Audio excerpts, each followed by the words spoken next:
Mesdames, Messieurs, bienvenue sur Belgocam 21 Web TV. Au sommaire de cette émission, le 6e sommet Union Européenne-Union Africaine qui s'est déroulé à Bruxelles le 17 et 18 février dernier. Pour en parler, je serai accompagné de M. Etoga Messina, qui est notre expert en communication corporate et marketing. Monsieur Etoga, bonsoir. Bonsoir, monsieur. Le sommet qui s'est déroulé à Bruxelles le 17 et 18 février dernier, Union Européenne, Union Africaine, s'est achevé avec un accord sur des points principaux évoqués par le président en exercice de la Commission européenne. Quel est votre regard sur ce 6e sommet? Mon regard, il est un peu mitigé parce que j'ai souvenance de la rencontre que le président Macron, en préparation à ce sommet, a eu à organiser dans son pays, je crois en 2021, où il a regroupé un parterre de chefs d'État africains pour discuter de la question économique, un sommet portant sur l'économie africaine. Et c'est en cela que je dis aussi que c'est juste une continuité pour mettre en application les décisions qui ont été prises à ce mini-sommet. Et donc ce sommet qui a eu le 17 et 18 n'est qu'à mon même avis mitigé à mon endroit. Revenons sur les 8 points correspondant aux propositions de l'Union africaine. Et de parvenir à une déclaration orientée vers l'action. Dans cet esprit, je soumets à notre sommet 8 propositions comme contribution à la définition de notre nouveau partenariat. 1. Travaillons ensemble au renforcement de notre collaboration en matière de paix, de sécurité et de lutte contre le terrorisme à travers la Facilité européenne pour la paix. Sur la base de l'expérience acquise en Afrique de l'Est, en Afrique australe et centrale, la Facilité européenne pour la paix pourrait également soutenir les efforts des pays sahéliens et membres du processus d'Accra ainsi que du G5 Sahel face aux attaques des groupes terroristes. Mais surtout, ensemble, travaillons pour mobiliser le Conseil de sécurité des Nations Unies, dont la vocation est d'assurer la paix et la sécurité dans le monde, de s'investir sur la lutte contre le terrorisme en Afrique. Deuxième proposition, nous souhaitons l'appui de l'Europe pour accélérer le processus de réallocation de droits de tirage spéciaux. Nous saluons l'émission historique de DTS, 650 milliards de dollars, dont l'Afrique a reçu son quota de 33 milliards, pour atténuer en partie le choc de la crise sanitaire. C'était le premier objectif du sommet de Paris de mai 2021 sur le financement des économies africaines. En raison de l'impact profond de la crise sanitaire sur nos économies structurellement faibles, nous appelons à la réallocation de 100 milliards de dollars de DTS des pays riches qui y consentent, donc de l'Europe, entre autres, en faveur des pays africains, selon, bien sûr, des modalités à convenir. C'est ce qui nous rapprochera de l'objectif de 252 milliards de dollars dont l'Afrique a besoin d'ici 2025, selon le Fonds monétaire international, pour contenir le choc contre la Covid et amorcer sa relance économique.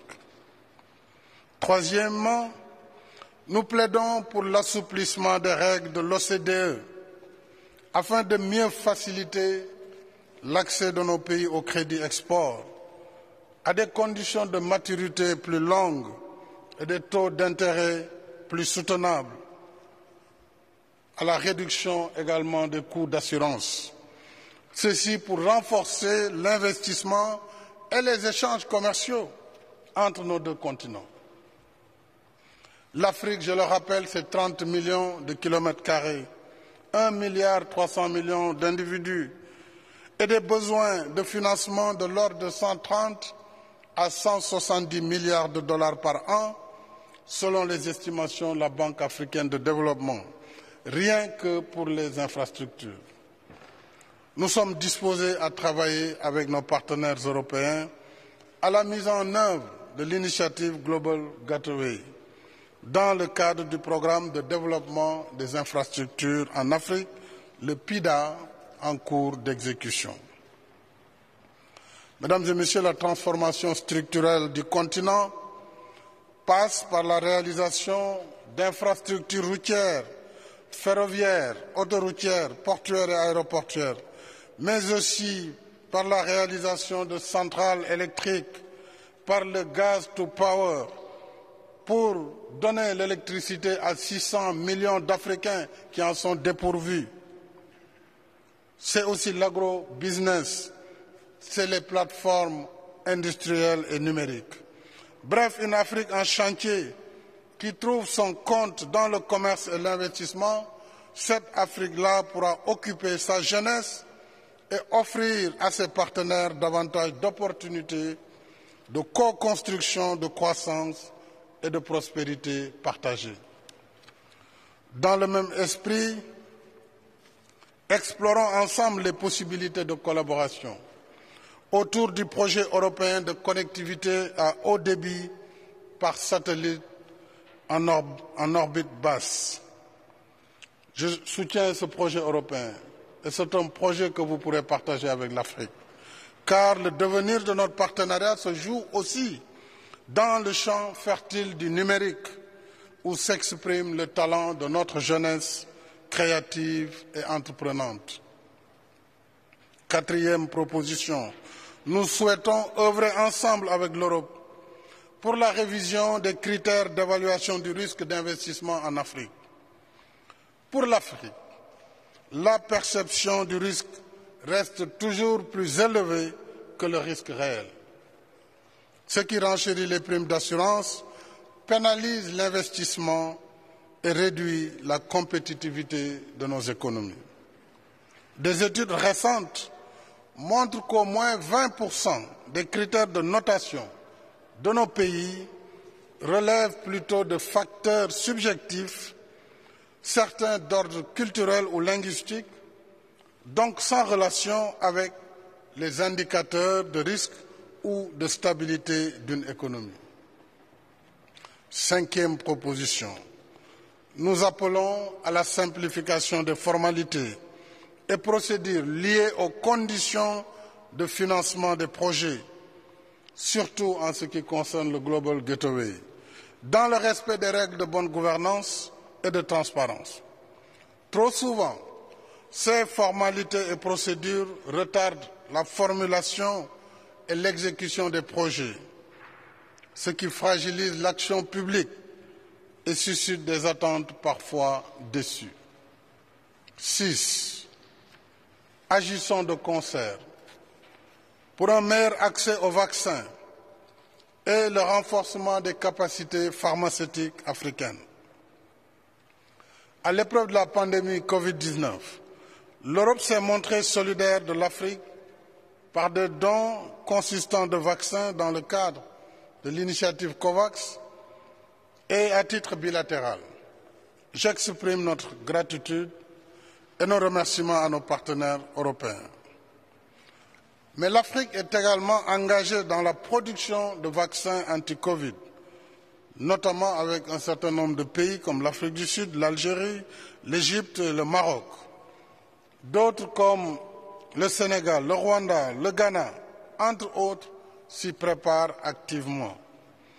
Nous invitons l'Europe à soutenir ce nouvel élan pour le renforcement de nos capacités pharmaceutiques et biotechnologiques au-delà de la riposte anti-Covid. 7. Conjuguons nos efforts pour la protection du climat et la justice climatique. L'Afrique soutient l'accord de Paris sur le climat. Nombre de nos pays développent à ce titre des initiatives de protection et de restauration de la biodiversité dans le cadre du projet continental de la Grande Muraille verte. Pour un continent en retard sur le processus de développement et dont plus de 600 millions d'habitants vivent encore dans l'obscurité, la priorité pour nous, Africains, très clairement, c'est l'accès universel à l'électricité et l'industrialisation du continent. Et sur ce point, nous attendons beaucoup de ce sommet. Vous l'avez dit, il ne faut pas de langue de bois, mais sur les grandes attentes de l'Afrique, nous vous attendons sur la question énergétique, sur la transition énergétique. Je vous l'ai dit, 600 millions d'Africains sans électricité. Le continent a besoin d'électricité. Le continent a besoin de valoriser ses ressources naturelles. On attend de l'Europe une solidarité sur ce point très précis. Voilà pourquoi nous sommes pour le maintien du financement de l'industrie gazière et pour les hydrocarbures, pour une transition énergétique juste et équitable, tenant compte des besoins et contraintes spécifiques du continent. 8. L'Afrique appelle au rapatriement de son patrimoine. La restitution des œuvres africaines reste une priorité élevée pour nous parce qu'elles font partie de notre identité civilisationnelle. Si nous voulons bâtir une nouvelle éthique relationnelle Europe-Afrique, fondée sur le respect et la reconnaissance de la vérité historique, il nous faut conforter le travail déjà entamé dans le sens des recommandations du rapport Savoy-Sarr. Monsieur Toga, si l'on prend la lutte contre le terrorisme, l'Europe s'engage à soutenir l'Afrique. Est-ce qu'il faudrait croire à la fin du terrorisme en Afrique? Non, non, l'Europe ne saurait s'engager à soutenir l'Afrique pour mettre fin au terrorisme, entre guillemets, parce qu'il y a des supputations qui tend à montrer que c'est la mamelle nourricière du terrorisme est engendrée, ou alors c'est l'Occident. Parce que il y a des théories qui tendent à montrer que le terrorisme est importé d'un point à un autre, et avec ce qui s'est passé en Syrie, le terrorisme a été déporté de là pour la Libye, la destruction de la Jamaïque libyenne, c'est l'introduction du terrorisme dans le Sahel. Et vous voyez que les Européens, entre guillemets, la communauté internationale est venue apporter son soutien, soi-disant qu'elle combat contre le terrorisme. Est-ce que la question fondamentale, à mon humble avis, est de savoir est-ce qu'on peut combattre contre un phénomène social ou alors combattre contre les individus qui animent ce phénomène social. C'est-à-dire, est-ce qu'il faut combattre contre le terrorisme qui n'est qu'un mot, on constate qu'il y a le terrorisme, mais il faut combattre les terroristes qui permettent de considérer que le phénomène social qui existe là est catalogué comme terrorisme. Mais la communauté internationale ne combat pas les terroristes, elle combat le terrorisme. Et dans ce cas-là, comment identifier, c'est un peu fort mitigé l'implication de la communauté internationale dans la volonté de diminuer ou alors d'annihiler le terrorisme dans notre continent. Et donc je pense que c'est avec le rapport, je pense qu'on est parti pour encore beaucoup d'années si nos armées ne se reformatent pas pour eux-mêmes prendre en charge leur avenir. Les droits de tirage spéciaux, c'est l'un des accords majeurs de ce sommet. L'Europe, par la voix du président d'exercice de la Commission, Emmanuel Macron, a affirmé qu'il s'agit d'un droit de tirage partiel. On pourrait se poser la question de savoir pourquoi un droit de tirage partiel. Oh, oui, ici, là, on peut mettre en lumière le fait qu'il utilise le vocable partiel. Moi, à mon humble avis, quand il faisait des recherches sur la question, je me suis dit, ben, au sommet dont je parlais, au mini-sommet qu'ils ont organisé à Paris, ils ont fait vœu de mobiliser non plus les 34 milliards qui étaient destinés à l'Afrique, mais doubler ou tripler la somme pour atteindre les 100 milliards, qui permettrait à ce que ces fonds soient reversés aux pays africains pour combattre ou alors mener à bien la lutte contre la pandémie à coronavirus. C'est en ce sens-là que les droits des tirages spéciaux ont été même évoqués par le Fonds monétaire international, qui est à la source ou à l'origine de cette action économique. Et donc, s'il évoque partiel, on peut supposer, selon moi, que les fonds n'ont pas été regroupés dans son entièreté, et il a parlé, je crois, de 20%, et c'est partiel, donc on peut supputer dans beaucoup de sens, mais je pense que l'origine, c'est au mini-sommet qu'ils ont organisé à Paris, où ils ont promis à l'Afrique de mobiliser la communauté internationale à ce que leurs droits de tirage spéciaux qui devraient être subdivisés à hauteur de 16 milliards de dollars, dans les 16 milliards de dollars, 82% de ces 16 milliards de dollars étaient destinés aux pays qui reversaient le plus. Il faut le dire, dans ce droit de tirage spéciaux que le FMI a mis en place pour venir en aide aux États, ceci en relation au fait qu'il y a une certaine augmentation de l'économie dans différents pays. Donc c'est une monnaie, d'abord le tirage spéciaux, c'est une monnaie internationale virtuelle, c'est pas du cash et ça a été créé pour remplacer l'or. C'est par rapport à cela qu'ils ont mis en place. Maintenant, ils l'utilisent pour venir en aide à différents pays, tels que les pays africains. Et donc, si Macron utilise partiel, moi, à mon humble avis, c'est parce qu'il a fait vœu de mobiliser 100 milliards pour venir en aide à l'Afrique. L'Afrique souhaite l'assouplissement des règles d'organisation de coopération et de développement économique. 130 à 170 milliards de dollars de besoins uniquement pour les infrastructures. 600 millions d'Africains dépourvus d'électricité. Est-ce que l'on assistera à une arrivée massive de multinationales sur le continent africain? Oh, oui, il y a une grosse bataille, qui est en train de se mener. Mais je ferai d'abord un parallèle sur la question qui me fut posée en relation avec le terrorisme.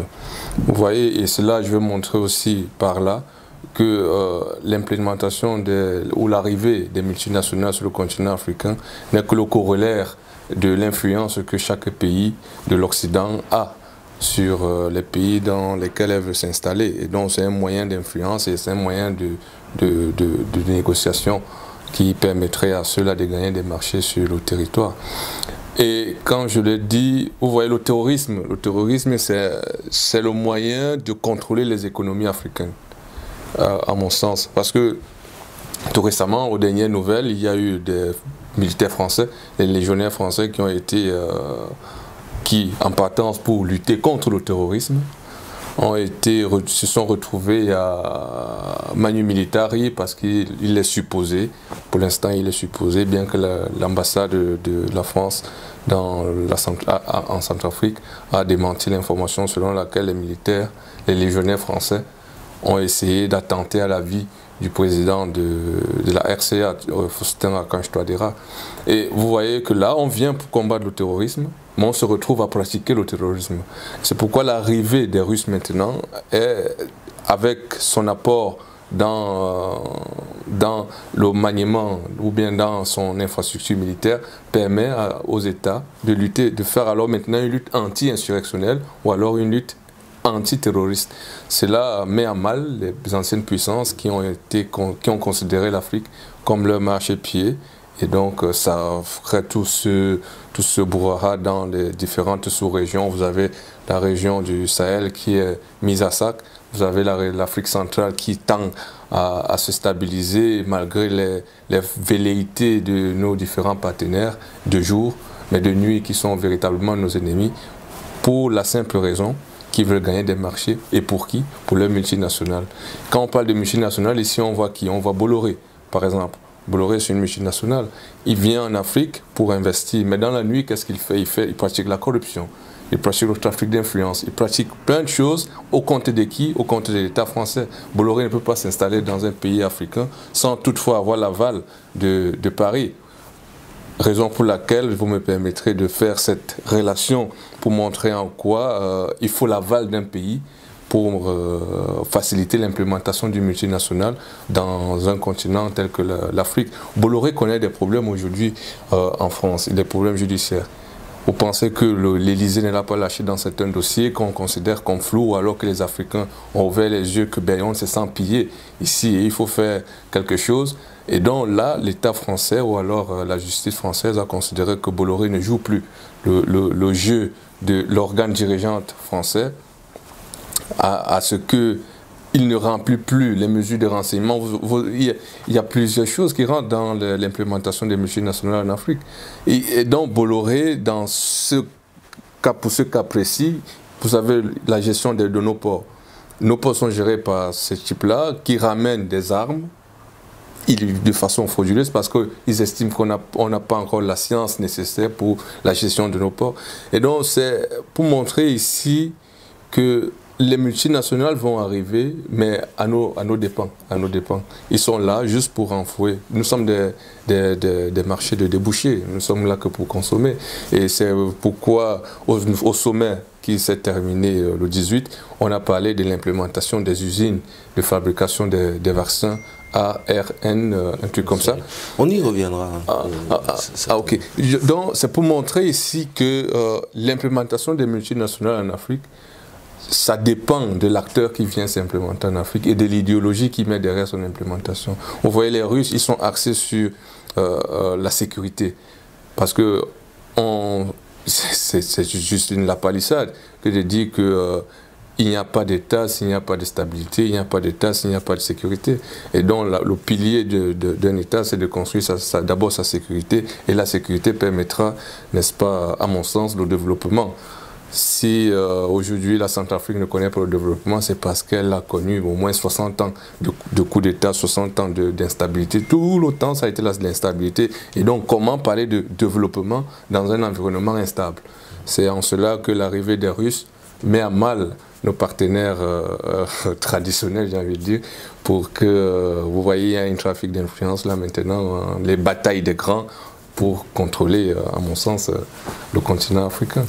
Tout à fait, contrôler le continent africain, mais nous sommes rentrés dans l'ère moderne de la fabrication de vaccins, l'ARN messager, qui sera produit dans certains pays africains. L'accord a été signé.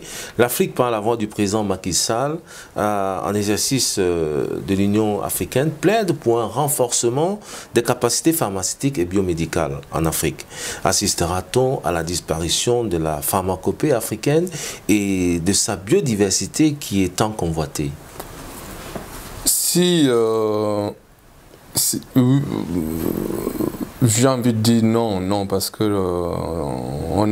l'Africain a su relever beaucoup de défis qui se sont posés à lui jusqu'ici. Et donc, pour moi, c'est une menace qui arrive. Moi, à mon sens, c'est une menace qui arrive et que l'Africain doit prendre conscience que l'investissement qui est fait, est-ce que c'est au profit, à son profit? Il y a les vaccins qui sont arrivés en Afrique. Pourquoi les Africains ne se vaccinent pas? Voilà la grande question. Est-ce que c'est parce que les vaccins sont chers? Non, c'est la gratuité, les vaccins sont gratuits. Mais on a posé cette question au sommet dont je parle, au président Macky Sall justement. Le président Macky Sall et au président Tshisekedi, ils ont botté en touche en imputant la faute à nos populations pour dire que on ne se vaccine pas parce qu'on croit encore aux activités fétichistes, et il demandait en cela une aide, encore une fois de plus, de l'Occident dans la mobilisation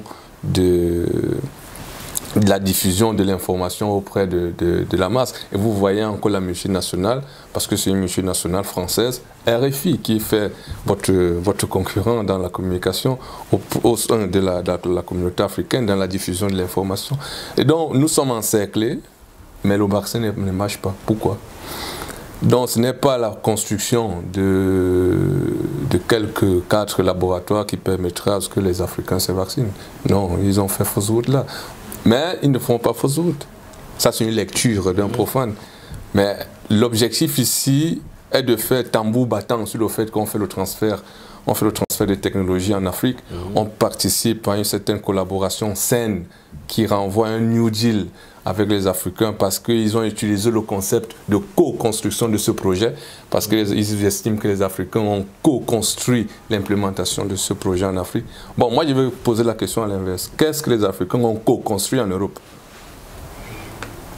Non, je pense que la question elle est bien posée, mais on est des pays en voie de développement, donc on a besoin de l'apport, par exemple, de l'Organisation de coopération et de développement pour pouvoir se développer. Mais je dirais ici que c'est encore une chimère que de croire que l'aide au développement va nous aider. Je dis ça pourquoi? Parce que c'est quand même rigolo. On va nous considérer éternellement comme des pays pauvres. Des pays pauvres. Sinon, on ne se considère pas comme pays riches. Regardez, ce sommet, bien qu'ils ont voulu éviter l'étiquette pauvre à l'Afrique, revient sur toute la ligne. Vous allez voir qu'ils n'ont pas utilisé de façon comme dans le passé, l'Afrique pauvre, l'Afrique ceci, l'Afrique cela. On utilise maintenant les termes soft. Parce que ça a été décidé à la réunion de Lisbonne qu'il faut repenser même le vocable qu'on étiquette à l'Afrique pour faciliter la collaboration avec le continent africain. Et donc vous allez voir que l'étiquette pauvre est en train de vouloir s'éclipser du langage occidental parce qu'il considère, parce que l'Africain, quand il entend pauvre, il se considère comme étant insulté. Et donc, sachant cela, parce qu'ils ont fait la psychologie sociale de notre continent, ils savent que maintenant, si on considère l'Afrique comme pauvre, il y a un discours contraire qui considère l'Afrique comme riche. Et donc, il faut ajuster leur position pour mieux s'imprégner et intégrer le mindset de l'Africain pour faciliter l'implémentation sur le continent. C'est pourquoi ce sommet, on a éclipsé de manière subtile le concept de pauvre. On utilise plutôt l'Afrique qui a besoin d'aide, l'Afrique qui a besoin de solidarité, l'Afrique qui a besoin d'une collaboration forte de l'Occident.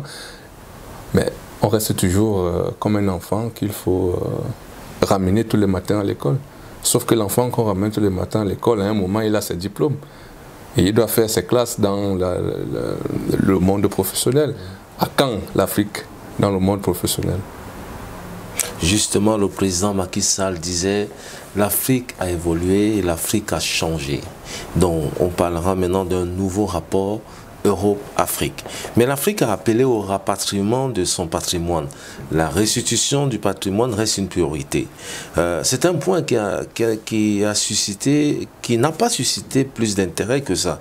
Et pourquoi selon vous? Mais si je reprends l'argumentaire que j'ai tenu avant que vous nous posiez cette question, vous comprenez qu'on nous considère encore comme des incapables. C'est le mot qu'il faille utiliser ici. On considère que le continent africain ne sait pas gérer, ou alors ne sait même pas encore la valeur d'un patrimoine pour estimer le gérer ou alors le maintenir à ce qu'il soit dans des mausolées comme ici. Mais c'est une source de revenus pour l'Occident. Comment on peut se débarrasser de quelque chose qui te rapporte des sous tous les ans? Combien de gens voyagent dans le monde pour venir, ne fût-ce que voir le musée le musée africain ici en Belgique? Combien? Il y a plein. Le musée du Louvre à Paris. Il y a plein. Mais comment alors mettre tout ce monde-là au chômage? Parce que vous allez transférer tout votre patrimoine vers les pays qui estiment être des propriétaires de toutes les œuvres qui sont dans Est-ce que ce n'est pas une logique de restituer ces œuvres-là? Je crois que la France a restitué, je crois, c'était au Mali ou au Sénégal dernièrement, des œuvres qui ont été réclamées. Il y a un activiste qui est rentré dans un musée et a porté un un instrument, un patrimoine qu'il considère comme le sien, parce qu'il s'est dit africain. Mais la France est sous pression. Il faut bien qu'elle lâche un peu du lest. La France est sous pression concernant le rapatriement du patrimoine africain. Elle est sous pression, il y a beaucoup de mouvements qui militent en faveur de cela. Le roi des Bamoun, par exemple, il a milité pour, dans une diplomatie un peu soft, il a milité pour que ces œuvres qui ont été pillées pendant la colonisation soient restituées à son royaume. Et je crois qu'on a restitué quelques-uns il n'y a pas longtemps. Et au Congo, le monsieur dont je parle, l'activiste qui a fait cet acte-là, il a aussi milité pour ça et on a restitué pour le Bénin. Mais on restitue pour des pays comme le Bénin, et les militants même, on restitue aussi en catimini parce qu'on estime qu'on doit vous éduquer à la maintenance de ces œuvres-là. C'est des œuvres, on doit même encore nous expliquer que c'est des œuvres précieuses. Il faut encore une éducation pour qu'on considère que c'est... Donc on nous considère toujours comme des personnes qui ne sont pas là à l'école. Pourtant on a des grands professeurs qui ont fait dans ces choses-là. Et nous, par exemple, moi en communication et en marketing, je peux apporter mon expertise pour valoriser la profondeur même de l'œuvre africaine et que ce soit un marketing qui permette à ces gens aussi pas ces gens, c'est un peu réducteur, à nos confrères occidentaux de venir visiter l'Afrique, mais dans toute sa splendeur. Au cours de ce sommet, il y a des mots forts qui ont été prononcés. Par exemple, la présidente de la Commission européenne, Madame van der Leyen Ursula, l'Afrique sera la clé du monde que nous voulons bâtir et vivre. That Africa would be the key partner in building the world we want to live in. Je prends M. Emmanuel Macron, le président en exercice du Conseil européen. Mais au moins 150 milliards d'euros d'investissement sur 7 ans, où nous devons tenir nos engagements, celui d'être au rendez-vous de l'émission de ces droits de tirage spéciaux, mais d'accepter de réallouer l'équivalent de 20% de nos droits de tirage spéciaux, soit en réallouant ces derniers et en trouvant les mécanismes financiers pour qu'il y ait le soutien et le levier des banques régionales africaines, soit en le trouvant sur le mode budgétaire.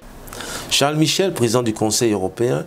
Nous sommes tous liés les uns et les autres par des liens invisibles qui nous font appartenir à quelque chose de plus grand que chacun de nous.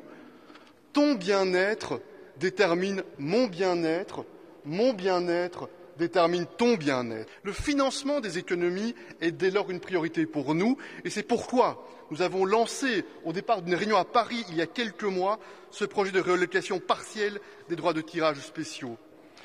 Nous aimons dire, et j'aime le dire, de nos deux unions qu'elles battent d'un seul cœur. Et nous voudrions davantage qu'elles parlent d'une seule voix, parce que si nous mettons en commun nos forces, nos deux continents peuvent contribuer de manière décisive à rendre le monde plus stable, plus juste, meilleur, plus résilient et plus durable. Et je conclus, si vous le permettez, avec un proverbe togolais qui dit, et je cite, « Là où le cœur se situe, les pieds n'hésitent pas à y aller. Nous savons tous ici rassemblés où se situe notre cœur. » Pensez-vous que l'Afrique sera la clé du monde? Le professeur Chico Eboué, qui officie à l'université de Lorraine, il a essayé de répondre à cette question. Et j'ai adoré son parallélisme. Quand il estime que la France, parce que c'est la France qui est à l'origine de ce sommet, il ne faut pas se cacher, la France a géré le continent africain, c'est une extrapolation bien sûr, mais elle gère 14-15 pays avec sa monnaie nazie. Elle a géré ça pendant 100 ans.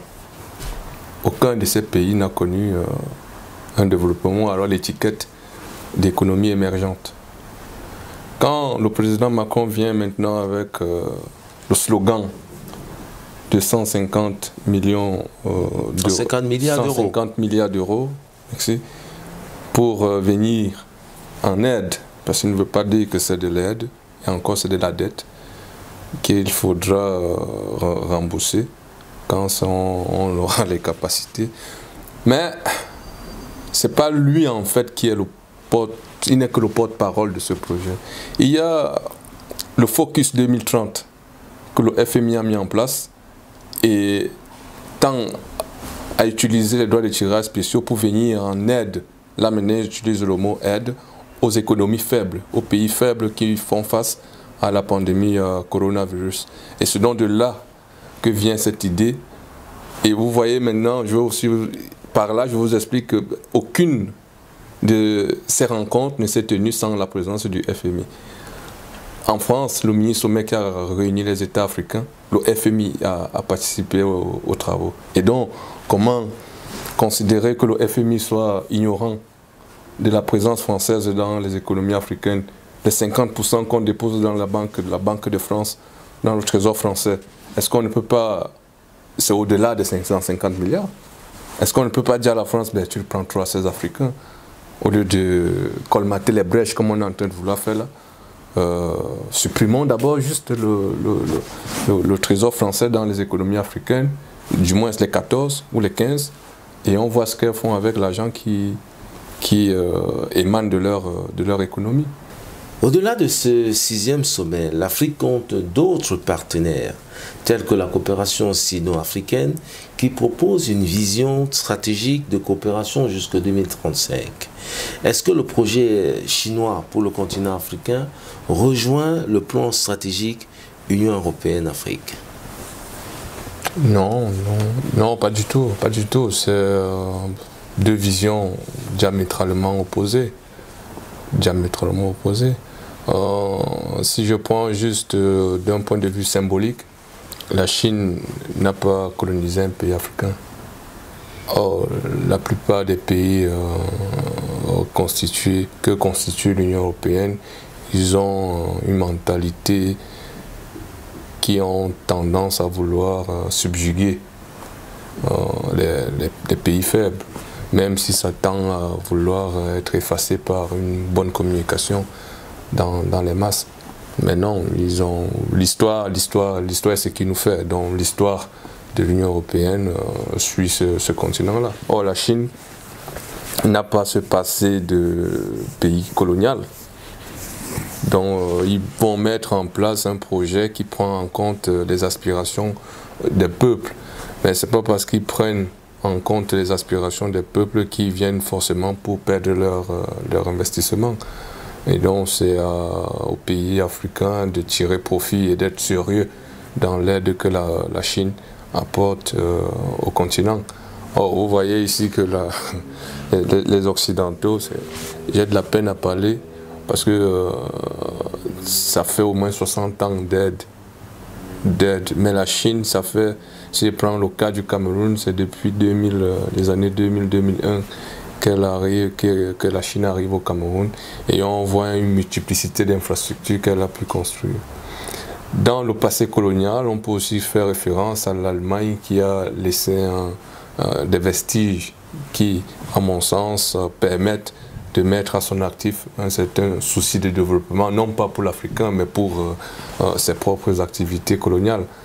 Mais elle n'a pas pu voyager avec cela quand la colonisation est finie, donc c'est resté à l'actif des pays africains qui l'utilisent jusqu'aujourd'hui. Mais c'est en cela aussi qu'il ne faut pas tirer à boulet rouge sur les pays occidentaux qui traînent un peu à restituer le patrimoine africain, parce qu'on voit ces vestiges-là, c'est dans la ruine, c'est dans les ruines totales. Donc ça ne donne pas une bonne image de la gestion de patrimoine, et donc c'est encore à nous-mêmes, on s'est fait harakiri en ne mettant pas notre génie dans cette gestion-là pour faciliter la restitution de nos patrimoines. Ça, c'est un peu pour mettre pas pour tirer absolument sur les pays occidentaux, mais pour mettre aussi en avant notre difficulté à maintenir certaines œuvres quand on est gestionnaire de ces œuvres-là.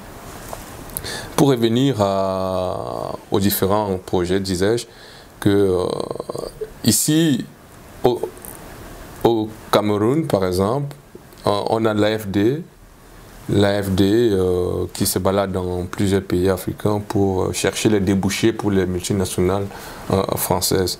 Et l'AFD, ce n'est pas une aide au développement, c'est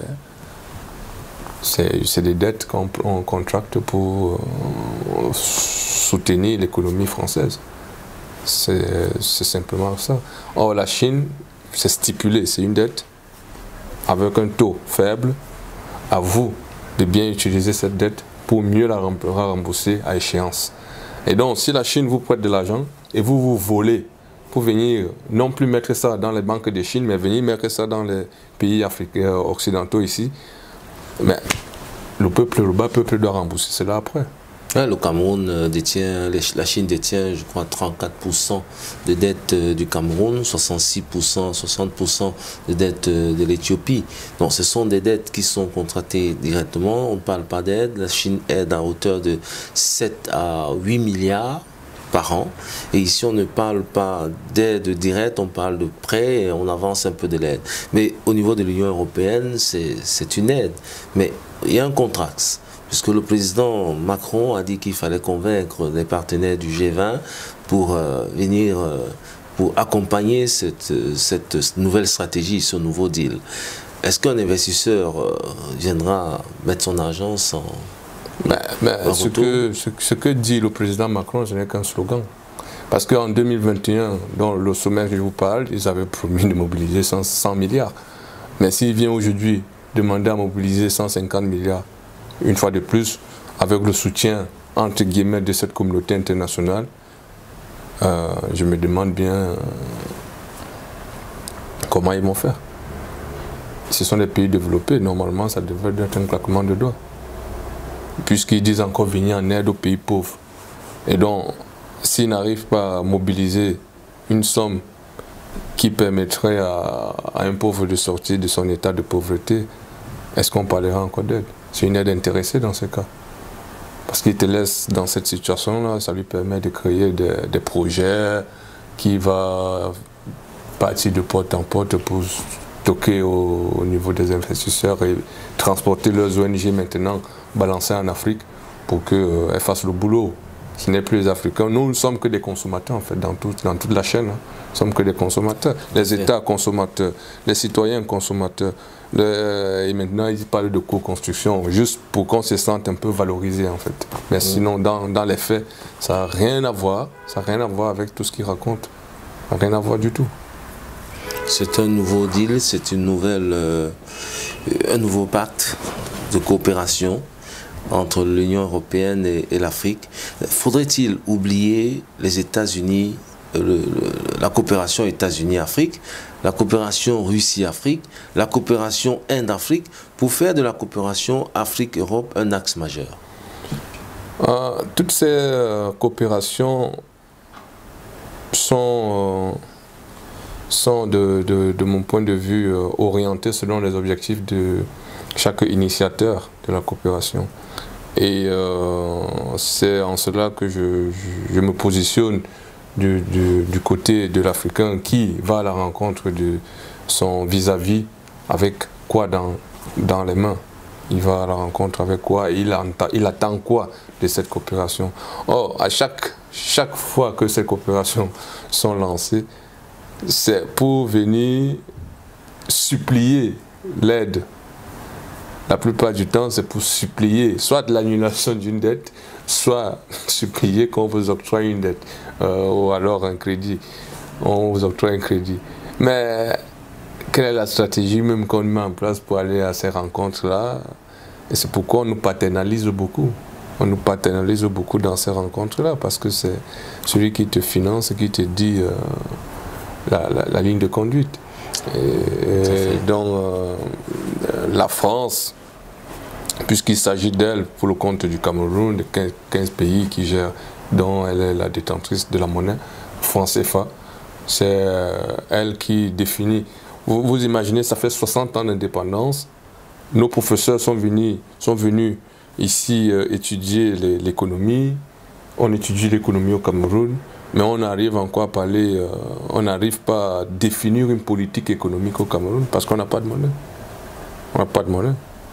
On a l'économie politique, mais on n'a pas de politique économique. On n'a pas de monnaie. Il faut avoir la monnaie pour définir une politique économique qui te projette sur les 50, 100 ans. Mais ici, là, on fait juste comme nos mamans au marché. On vit au jour le jour. Nos États vivent au jour le jour. On vit au jour le jour. On doit savoir que les ACP sont financés à 60% par l'Union européenne. L'Union africaine, une quote-part est financée par l'Union européenne. Comment concevoir que lorsque vous êtes encore nourri, comme vous l'avez dit, l'enfant qui va à l'école et conduit à l'école chaque jour, un jour il faudrait qu'il prenne ses responsabilités. Comment concevoir que l'Afrique puisse prendre ses responsabilités dans un bref avenir? Je vais encore imaginer ma réponse. Si on a ce que j'appelle la politique du contentement, ça n'arrivera jamais. Ça n'arrivera jamais. Le discours que je tiens aujourd'hui, c'est un discours qui est construit sur des années, sur des longues années. Et ça se construit comment? À travers la lecture, à travers l'analyse de ma situation, non pas en tant qu'individu, mais en tant que participant d'une certaine communauté qui n'arrive pas à émerger, dont je ne saurais être en déphasage de ses peines. Et c'est en cela que je me positionne pour analyser, mais pourquoi l'Afrique est dans ces conditions-là? Et quand je me pose cette question, je me dis, est-ce d'abord, je me mets en situation de cause à ce moment-là, est-ce que c'est du fait que je sois responsable de cette situation? Quand j'analyse, je me dis non, c'est pas du fait que je sois responsable de ma situation que cela empiète dans le développement de l'Afrique. Il y a des paramètres externes à la cause que je peux naturellement comprendre comme on m'indexe comme étant la cause du sous-développement de mon continent. Et en cela, c'est là où je place la politique du contentement comme étant une cause réelle de la situation africaine, parce qu'on se contente de ce qu'on a. Quand, par exemple, la diaspora vient en Europe, elle étudie. Mais après, on ne pratique pas ce que le Japon a eu à utiliser à travers ce qu'ils ont appelé le shogun. Donc vous allez à la quête de la connaissance, mais vous rentrez et l'implémenter dans votre pays respectif. Mais il n'y a pas une stratégie qui permette cela, parce que dans le Japon d'antan, il y avait une stratégie qui permettait d'accueillir et considérait même d'abord leur diaspora comme étant des espions. Les espions qui vont à la quête de la connaissance pour revenir l'implémenter dans les pays. C'est ce qui a développé le Japon d'une certaine manière. Mais regardez le comportement d'un Africain. Il vient, il étudie, mais implémenter ce qu'il a étudié, c'est compliqué. Hein. C'est compliqué. Et c'est compliqué pourquoi? Il y a, si on prend l'analyse sociologique, on va dire c'est parce qu'il a connu beaucoup d'années de misère, et donc il ne veut plus que sa génération, ses générations futures connaissent ce qu'il lui a connu, et donc il va emmagasiner plein d'argent, il va voler. Et quand il vole, il empiète sur l'avenir de beaucoup d'autres Africains qui vont devoir soit aller au désert, soit aller, je ne sais pas moi où, et on se retrouve toujours dans un chemin qui n'est pas ce qu'on a choisi volontairement, parce que la situation que l'on vit nous impose le chemin qu'on essaye de prendre. Et c'est ici que la politique du contentement, pour moi, est la cause réelle de notre sous-développement. Si nos intellectuels sortent de leur suffisance à dire que, comme moi je ne suis pas professeur par exemple, je ne peux pas discuter avec un professeur. C'est un peu l'état d'esprit que le président de l'Africafoot est en train de vivre aujourd'hui avec ce qui s'est passé. C'est un peu une digression, mais c'est pour expliquer cette suffisance dans laquelle on se trouve pour classifier les êtres humains en Afrique. Vous voyez un professeur qui estime que Samuel Eto'o ne peut pas dire quoi que ce soit à un professeur de droit parce qu'il a fait droit. Ok, s'il a fait droit, pourquoi le président doit encore signer les textes en faveur de l'Africafoot qui doit les appliquer? s'il est le directeur ou bien le dieu vous voyez, c'est tout ça qui fait en sorte que l'Afrique, à mon sens, ne décolle pas parce qu'on n'est pas humble. Il y a pas une certaine humilité qui est développée en chacun des Africains parce qu'on veut toujours montrer que si le développement arrivait dans cette contrée, c'est grâce à ma tête, à ma personne. Mais il ne faut pas aller au-delà. C'est en cela que l'Occident a pris des grandes avancées. Parce que vous allez voir que leur œuvre est toujours reconnue après leur départ, quand ils sont morts. C'est là où on valorise l'œuvre d'un occidental. Et on le valorise très bien. Or, chez nous, Manu Dibango est mort. Qu'est-ce qui se passe? On l'a oublié. Wes Madiko, on l'a oublié. Vous avez plein d'artistes africains qui sont décédés, ils sont rentrés dans les poubelles de l'histoire, du fait des Africains. Pourquoi? Parce qu'on est extraverti, on se déporte vers la culture de l'autre, qui c'est simplement un souci de communication. Ils ont une communication fine qui permet de capter la perception de l'autre et l'attirer facilement à sa culture. Et donc, il pousse l'Africain à faire un comparatif entre sa culture à lui et la culture occidentale. Et naturellement, quand tu fais une comparaison, il faut faire un choix.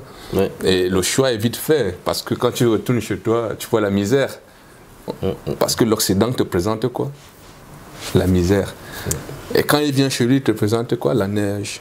Il te présente les beaux ponts, les gratte-ciel. Il te présente les belles images. Et qui ne veut pas sortir de la misère pour connaître un épanouissement total? Tout le monde veut. Mais pour que eux, ce que l'Africain ne comprend pas, je n'ai pas envie de donner des leçons, mais ce que l'Africain ne comprend pas, c'est que eux, pour qu'ils arrivent là, ils ont mis des gens en esclavage. Ils ont mis de la colonisation. Il y a eu beaucoup de choses qui se sont passées pour qu'ils arrivent là. Et que la nature a voulu qu'on considère cela comme un crime contre l'humanité, mais ça y a été fait. Et ils se sont développés comme ils sont là. Mais est-ce que nous, on doit aussi mettre les gens en esclavage? Non. Il faille qu'on ne soit plus dans cette politique de contentement et qu'on se retrousse les manches pour rentrer en défi. Parce que quand tu rentres en défi avec quelqu'un, c'est pour lui montrer que j'ai de la ressource et puis je me sens capable. C'est un peu à l'image du BI camerounais parce qu'il montre à la communauté internationale que mes frontières, je sais les préserver. On voyait en Centrafrique qu'il y a la présence de la MINUSCA, MINUSMA, MINUSCECI, MINUSCELA. Mais au Cameroun, malgré les crises qu'on traverse, on montre qu'on est grand, on montre qu'on a de l'estime de soi, on montre qu'on ne se contente pas de notre situation, on veut toujours plus. Et donc c'est en cela que moi je me dis, si on sort de la politique du contentement et que nos professeurs appliquent véritablement ce qu'ils ont étudié, je ne pense pas qu'on sera ici. L'Afrique doit sortir de la politique du contentement, nous devons avancer, nous devons construire l'Afrique, mais une question fondamentale se pose. Avec toute cette coopération qui est mise en place à travers le monde, qui contrôlera finalement l'Afrique? Il y a trois hypothèses. Il y a trois hypothèses. La première, c'est les Africains. Les Africains contrôleront l'Afrique. Et si, de façon évidente, on va dire que c'est les Africains parce qu'on est Africains. Mais au regard des influences géopolitiques qui préexistent dans le monde actuel, avec la situation déjà qui se passe en Ukraine, où il y a une bataille de puissance, est-ce qu'on considère alors à ce moment-là que l'Afrique est une puissance? Non. Si l'Afrique n'est pas une puissance, et qu'est-ce qu'on fait des gens qui ne sont pas des puissants? On les mate, on les subjugue, on leur dit quoi faire. Et donc comme l'Afrique n'est pas une puissance, à l'heure actuelle, j'entends, il y a trois acteurs qui se regroupent en communauté maintenant. Mais il y a la Russie qui a prégnance en Europe parce qu'elle a essayé de développer une politique africaine qui a commencé dans les années 2000, bien qu'elle a toujours été aux côtés des Africains en relation avec les déboires qu'on a connus avec la décolonisation. Elle a toujours été à nos côtés avec ses conseils militaires auprès de l'Égypte, pour la bataille du canal de Suez, ou alors ses conseils auprès de l'Algérie avec le mouvement de FLN, le mouvement de libération. Les mouvements de libération en soi, la Russie a accompagné la majeure partie des mouvements de libération en Afrique. Vous avez les États-Unis qui, sous la coupole de l'OTAN, et dont la communauté, l'Union européenne n'est que la face visible. Vous voyez, États-Unis, OTAN, Union européenne, ça constitue une communauté internationale qui, à mon sens, a même peut-être l'obligation de contrôler l'Afrique si elle veut garder sa place au Conseil des Nations. Ici, je veux parler de la France. Et vous avez la Chine. La Chine qui, de par sa politique infrastructurelle et sa diplomatie de proximité avec les États africains, a vocation à avoir sa parole sur le continent africain et pourquoi pas arriver le contrôler. Maintenant, ici, il faut aussi mettre en lumière les différentes idéologies même qui ont constitué les États que je viens de citer. La Russie n'a pas une vocation réelle à subjuguer les États africains. Elle vient ici pour un accompagnement dans les insuffisances que rencontrent les États africains. C'est pourquoi dans le secteur sécuritaire, vous avez la volonté russe à accompagner les États en mettant à disposition de matériel militaire qui, au préalable, a été refusé, par exemple, par l'ONU, avec la mise en embargo, par exemple, pour le combat du terrorisme. L'ONU dit, viens combattre le terrorisme en Afrique, mais on vous met sous embargo. Où est la cohérence? Où est la cohérence? Et donc la Russie ici vient comme un soutien réel parce qu'il y a les faits. Les faits qui sont là, les faits sont probants, les faits sont visibles. Et donc à l'Afrique de choisir maintenant avec qui collaborer. Vous avez la Chine qui vient, c'est pas tant ses réalisations sur le continent. Et donc la France, la malheureuse France qui est sur le continent depuis, mais tout ce qu'on a hérité, c'est le langage que je parle ici maintenant, le bavardage. La langue française, c'est le bavardage. Comment mieux présenter une situation en sa faveur? Vous avez aujourd'hui la France qui refuse de reconnaître l'échec qu'elle est en train de connaître au Mali, au Burkina Faso, partout où elle se trouve, en Centrafrique. Elle ne veut pas considérer cela comme un échec, le retrait de ses forces Takuba et Barkhane du territoire africain. Mais elle ne veut pas considérer cela comme un échec. Pourquoi? Parce qu'elle a en idée de contrôler l'Afrique. Elle a en idée de contrôler l'Afrique. Mais plus en individualité, mais en collaboration avec les États membres de l'Union européenne, dont le maître a pensé, comme le président Poutine a eu à dire, l'Ukraine est aujourd'hui dirigée par... L'Ukraine est une marionnette parce qu'elle est dirigée de l'extérieur. Est-ce que nous, Africains, continent aussi vaste, on va se considérer comme des marionnettes dirigées de l'extérieur? C'est en cela que si cette peinture est faite, chacun a la liberté de choisir où il se trouve. Soit on contrôle nous-mêmes notre territoire, soit la Russie vient nous contrôler, soit la Chine vient nous contrôler, soit les États-Unis, OTAN, Union européenne contrôlent l'Afrique. Mais moi, je choisirais contrôler moi-même mon continent. L'Afrique choisit de contrôler soi-même son continent. C'est sur ces mots que s'achève cette émission. C'est le premier numéro de Géopolitique sur la chaîne Belgocam 21 Web TV. Restez des nôtres et à très bientôt.